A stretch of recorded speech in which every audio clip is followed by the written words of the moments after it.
Hi, this is Yami Velasquez. I'm doing a video for my portfolio, and for this video I decided to do a thorough explanation on problem set 5, and it's about doing graphs and matching them or predicting to what their situations might be. So it specifically asks that sometimes what you know about relationships can help you predict what data will look like when it is graphed. For each situation below, look at the scatter plots and use your experience to decide what statement fits each scatter plot. 2. Decide if there's a relationship between the data. 3. If there's a relationship, describe it in a sentence. And if there's no relationship, explain why you think there is not one. So first I'm going to describe each of the graphs.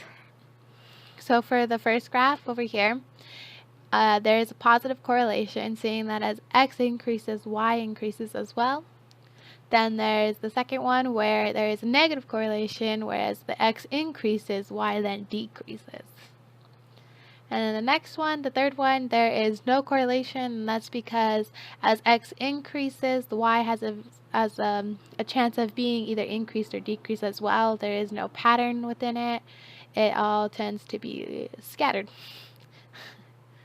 And then for the last one, there seems to be a constant kind of correlation, whereas x increases, y typically stays around the same values, and it doesn't really change.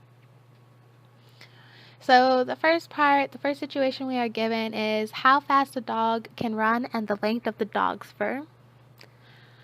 For this one, I'm predicting that it will be the third graph because I don't think there's a correlation between the length of a dog's fur and how fast they could run. I think that dogs have the same chance of running fast if their hair is long or not. I don't think it matters what their length of the hair is to be correlated with how fast they could run.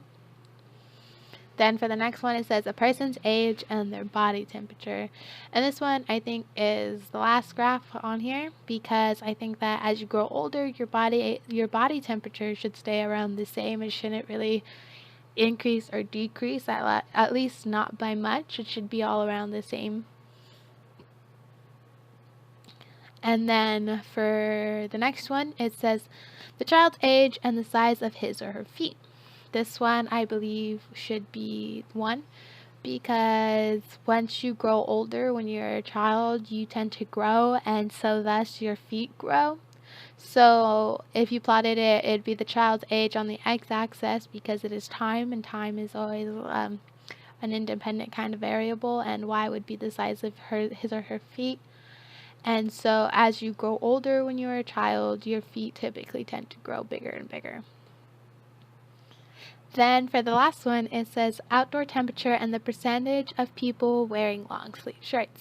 So this one, by default, after predicting, should be 2, but either way I still believe it's 2 because as your temperature increases on the x-axis, people wearing long sleeve shirts will typically go down because if it's 90 degrees, you're probably not going to wear a long sleeve shirt. While when it's like 50 degrees, you're more likely to wear a long sleeve shirt and such. So yeah, that is my thorough explanation for problem set 5, discussing relationships between graphs and their situations.